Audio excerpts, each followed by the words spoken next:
Hello guys, in today's video I'm going to show you how to fling your car in Roblox Jailbreak. So first of all, of course, you want to go ahead and equip a car. And also you want to go ahead and press F11.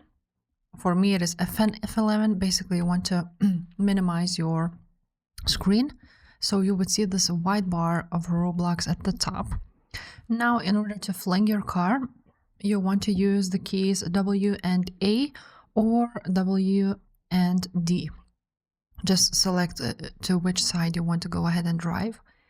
Then you also want to click at the same time Shift when the speed will be higher. And once you will click on the Shift, you want to right click on the white bar here and hold it. And then after you will let it go, your car should fling. Sometimes it doesn't work for me, but let me show you how it looks like.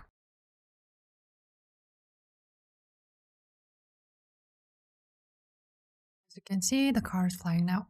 If this video was helpful, make sure to subscribe and we'll see you next time. Bye.